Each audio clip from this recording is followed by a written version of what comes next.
Hi, my neat aspirants. I hope you all are doing well. I know इस time पर ना कुछ बच्चे अपसेट भी हैं जिन्होंने अपना नीट 2022 का अटेम्प्ट दिया है और शायद उन बच्चों को जितना उन्होंने सोचा था उतनी सक्सेस नहीं मिली।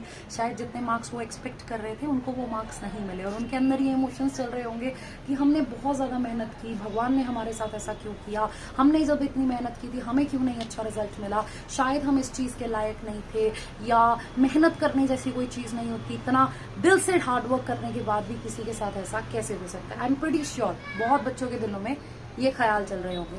दूसरा ख्याल जो चल रहा होगा कि मुझे तैयारी नहीं करनी है, मैं ड्रॉप लेके कोई फायदा नहीं है, या तैयारी करके कोई फायदा नहीं है, रिजल्ट तो अच्छा आता ही नहीं है, या एक कंफ्यूजन होगा कि क्या करें, कैसे इंट्रोस्पेक्ट करें चीजों को। सो आज मेरे पास ना तुम्हारे लिए एक छोटी सी कहानी है। वैसे कहानी बेसिकली वो मेरी ही है। आज से कुछ साल पहले मैं भी एक एग्जाम दे रही थी, that is national eligibility test, that is N E T NET. Okay, जैसे तुम लोगों का नीट है, अपने पास एनईटी नेट है। सो बच्चे मास्टर्स के बाद बहुत सारे पोस्ट ग्रेजुएट्स ये पेपर देते हैं ताकि, और अगर ये पेपर क्वालिफाई हो जाए तो हम लोगों को, अगर अच्छे मार्क्स से किया है, जूनियर रिसर्च फेलो बन जाएंगे हम लोग, अच्छी यूनिवर्सिटी से पीएचडी कर सकते हैं, लेक्चरशिप के लिए हम लोग एलिजिबल हो सकते हैं, हम कॉलेज में पढ़ा सकते हैं। मैंने भी इस एग्जाम के लिए तैयारी की। ऑनेस्टली मास्टर्स में मेरा इस एग्जाम के लिए कोई भी ओरिएंटेशन नहीं था कि मुझे ये पेपर देना है। मैंने बिल्कुल नहीं सोचा था मुझे ये पेपर देना है या मुझे ये पेपर क्वालिफाई करना है, ऐसा मेरे माइंड में कुछ भी नहीं था। तो ऑब्वियसली जितना मैंने मास्टर्स में पढ़ा मैंने अपने इंटरेस्ट के अकॉर्डिंग पढ़ा, because I really like to study. So जब मैंने अपने इंटरेस्ट के अकॉर्डिंग चीजें पढ़ी, जब कोई एंट्रेंस मेरे माइंड में नहीं था, सो ऑब्वियसली तब जो सिलेबस था फ्रीली पढ़ते थे, मस्ती से पढ़ते थे। फिर सोचा चलो हम भी ये एंट्रेंस देते हैं। सो ये पेपर कोविड से पहले साल में 2 बार होता है, 6 महीने में, और लोग तैयारी करते हैं, लोग 1 साल तक तैयारी करते हैं, कई लोग 1 साल से ऊपर भी तैयारी करते हैं, और होने वालों को 6 महीने भी में भी होता हुआ मैंने देखा है। तो मैंने सोचा मैं भी तैयारी करूंगी। मैंने बच्चे इस एग्जाम के लिए 3 महीना मेहनत की, और जो मैंने मास्टर्स के साथ साथ थोड़ा समय दिया था तब मैं बुक्स पढ़ती थी। जैसे you can see this book, this is one of my favourite books. So मैं भी तैयारी करती थी, तो मैंने कुछ नोट्स बना रखे थे। उस 2 महीने में मैंने उन्हीं नोट्स को रिवाइज किया, जो भी जिनका क्वालिफाई हुआ है या तुम लोगों की तरह वीडियोस देख के। तो मैंने भी शुरुआत कर दी अपने पेपर की। ज्यादा गाइडेंस मुझे नहीं थी, बस ऐसे ही रैंडमली जो टॉपिक पसंद आया वो कर लिया। थोड़ा सा प्रीवियस ईयर पेपर भी मैंने एंड में देखने शुरू किए, जो कि सबसे पहले मुझे देखना चाहिए था, वो मैंने एंड में देखने शुरू किए। तो ऐसे ही रैंडमली, बिकॉज पढ़ना पसंद था तो ऐसे ही कुछ टारगेट चाहिए था तो टारगेट ले लिया। अब मैंने पढ़ाई की 3 महीने तक, बहुत दिन रात पढ़ाई की। लाइब्रेरी जाना शुरू कर दिया। मैं घर पे कंफर्टेबली पढ़ने वाले लोगों में से हूँ कि आड़े टेढ़े लेट गए जैसे भी पढ़ लिया। लाइब्रेरी जाना तक शुरू कर दिया, खाने के साथ कॉम्प्रोमाइज करना शुरू कर दिया। भूख नहीं लगती थी, इतना लगता था बस पढ़ाई करनी। और पेपर जब पास में था 15 दिन तक तो मुझे याद भी नहीं है कि मैंने ढंग से खाना भी खाया होगा। दिमाग में बस एक चीज चलती थी, एग्जाम एग्जाम एग्जाम एग्जाम, और ये करना है। दिन रात एक कर दिया। सबको यही लगता था बहुत मेहनत किया लड़की ने, इस बार कर लेगी, इस बार कर लेगी, इस बार कर लेगी। फिर आया रिजल्ट और मैं उस एग्जाम की मेरिट से 4 नंबर से रह गई। और सेम इमोशंस, मैंने बहुत मेहनत की, भगवान साथ नहीं देता, भगवान पता नहीं मुझसे क्या चाहते हैं, why is it so, this and that, सारी चीजें मेरे अंदर चलने लगी। और मैंने सोच लिया मैंने नहीं पेपर देना, आई डू समथिंग एल्स। सो उस टाइम तो गुस्से में छोड़ दिया, सब कुछ छोड़ दिया, ऐसे ही ठीक है कुछ और कर लेंगे, कुछ बेहतर कर लेंगे। फिर धीरे धीरे जैसे बच्चे टाइम बीता, जैसे बच्चे टाइम बीता, इंट्रोस्पेक्शन, खुद को समझना शुरू किया, खुद की गलतियों पे नजर गई। सोचा कि जैसे एग्जाम के लिए लोग 6 महीने 1 साल बहुत डेडिकेटली लगा रहे, कई लोग एमएससी के 2 साल में पढ़ते, फर्स्ट अटेम्प्ट में नहीं निकल पाता, सेकंड अटेम्प्ट में कोशिश करते, थर्ड अटेम्प्ट में कोशिश करते, यहाँ तक कि कुछ लोग पीएचडी में इनरोल होने के बाद इस एग्जाम को देते। और मैंने उस एग्जाम के लिए 3 महीने मेहनत की। उस 3 महीने से भी 10 दिन तक मेरे भाई की शादी थी, तो मैंने, यू कैन इमेजिन दिस, बताने की जरूरत नहीं है। सो मैंने मेहनत की और मुझे लगा मैंने बहुत मेहनत की। हाँ, क्योंकि मैंने की 2 महीने तो मैंने शिद्दत से मेहनत की, लेकिन क्या वो 2 महीने काफी थे? क्या जिस तरह की मेहनत मैंने 2 महीने में की, क्या मुझे 6 महीने नहीं करनी चाहिए थी? अपने आप से अब मैंने ये सवाल करने शुरू कर दिए। और जब ये सवाल करने शुरू किए तो कुछ देर तो हो गई थी, क्योंकि तब तक मेरा जैसे आप ये कह लो जॉब वगैरह स्टार्ट कर दिया था। तो सोचा नहीं ठीक है अब इसके साथ साथ करूंगी। सोचा तो बहुत कुछ सोचते हैं हम लोग, आपको पता ही है, तो मैंने भी सोचा साथ से साथ करूंगी। लेकिन उससे पहले रियलाइजेशन हुआ, और जिसे कहते हैं बहुत दिल से मतलब चीजें निकली। उस टाइम अपनी गलतियां देखी। उस समय तो मैंने गुस्से में डिसाइड कर लिया कि मेरी इतनी मेहनत थी, मैं इसके लिए बनी नहीं हूँ, मेरे से हो ही नहीं सकता, जब इतनी मेहनत करके नहीं हुआ, मैंने अपना बेस्ट दिया, this and that. Now I realise, या आप ये कह सकते हो कुछ समय पहले फिर मैंने रियलाइज किया कि वो काफी नहीं था। शायद मुझे 6 महीने बैठने की जरूरत थी, शायद मुझे 1 साल बैठने की जरूरत थी और मैं बहुत अच्छा कर पाती, लेकिन उस टाइम पर मैंने ये चीजों को रियलाइज नहीं किया, बाकी फैक्टर्स को अपने ऊपर हावी होने दिया।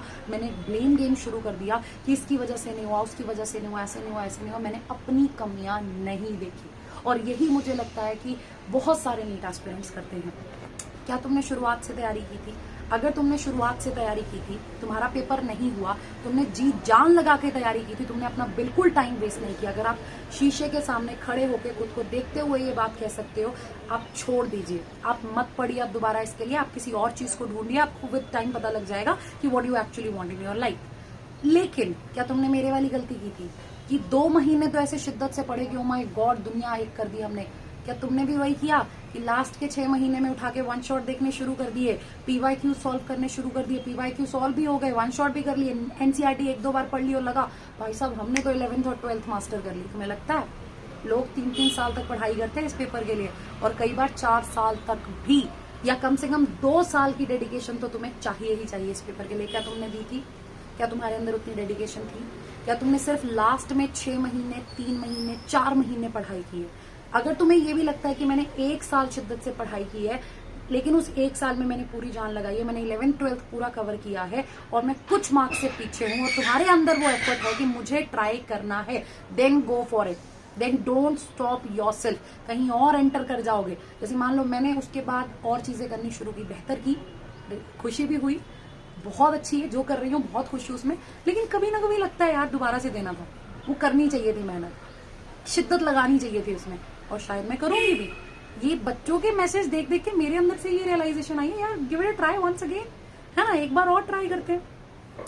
सो तुम लोग before it's too late, I think you people should realise, तुमको इंट्रोस्पेक्ट करना चाहिए, वो रियलाइजेशन दिल से आनी चाहिए।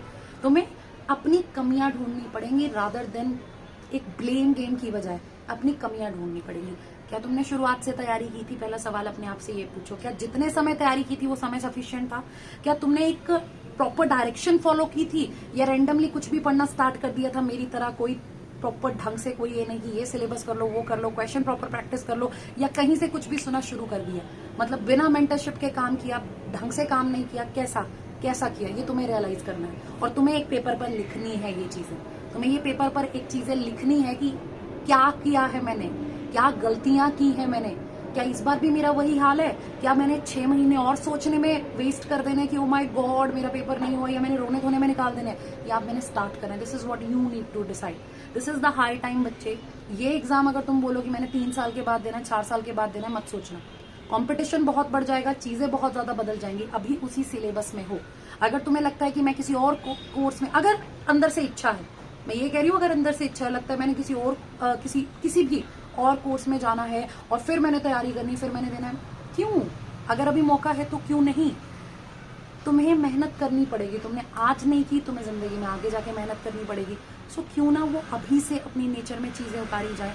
एक बार अपनी गलतियां देखना, अगर नहीं गलतियां मिलती और लगता है सब परफेक्ट था, जाने दो, तब जाने दो। लेकिन अगर ये लगता है ना बच्चे कि कमियां थी, कमियां सुधारी जा सकती हैं, और अंदर से आवाज आ रही है that I should go for that, then please go for it, please go for it, don't stop yourself. अगर अंदर से ये आवाज आ रही है, और ये जर्नी तुम्हारे लिए आसान नहीं होने वाली, टाइम वेस्ट करना छोड़ दो, शुरू करना है तो आज से करना। जिस टाइम में ये वीडियो देखो उसी समय से शुरू कर देना।